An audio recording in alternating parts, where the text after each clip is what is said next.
going to finish on Channel 4 and Channel 4 streaming with the return on Thursday the 30th of May of the comedy We Are Lady Parts.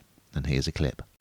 We, us, Lady Parts, will be recording an album. An album? A hit record. An opus. We're still got to pay for the studio time. We need £2,000. No, shillings. We're recording this album. We should have been excited, but we were all a little jangly. A fashion shoot. We're serious musicians, not vapid agents of capitalism. Yeah, so this is the second season, the second outing for this. So it was a hit the first time round. And this is based on this all-female Muslim punk band set in London. And they're riding high. They've had a summer of touring, small venues, and this sort of explores the next part for this girl band. So they're returning to normal life. You've got the lead guitarist Amina. She's a real people pleaser, but she wants to put herself first. So she starts a relationship. Then you've got the front woman, Syra. She wants to record the Lady Parts' first album. You've got all these sort of different dynamics. But what's really interesting here is that they seem to be riding high. They've got it all. They seem to be really kind of got real traction. People love them. And then another band comes along, and they do covers of the Lady Parts, and they don't like it. They suddenly think, oh no, is our time done already? Because let's be honest, that's how the industry works, isn't it? You're in 1 minute and out next. How many people are one-hit wonders? And they start to worry. And certainly everyone thinks you make money straight away. They don't. They still need to make their money.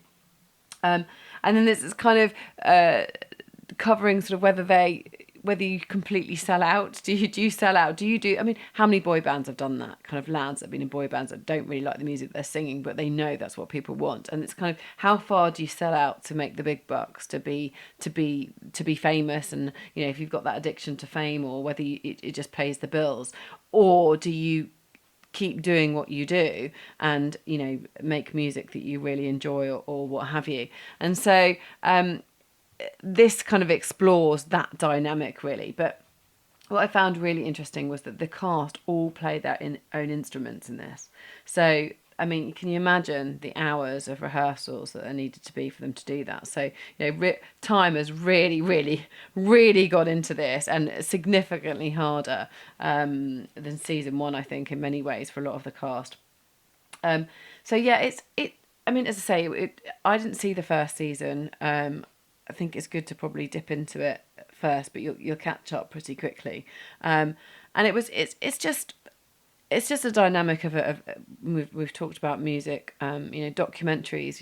This is different, but it's the same. It's sort of behind the scenes of how a band might be behaving, what's really happening, rather than what the public necessarily see. So yeah, I quite enjoyed it. What did you think, Ian? I didn't see series one, and first of all, I love the title. That's hilarious. We Are Lady Parts. It's probably like the worst nightmare of certain sections of the press that are obsessed with woke. But, the fact that it's a comedy series about an all-female Muslim punk band, and one of the characters has full face coverage throughout, is remarkable.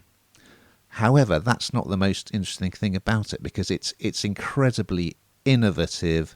The music is really convincing, but also very funny. Like, there's one song called "No One's Gonna Kill My Sister But Me," and the name of this other band, this rival band, Second Wave.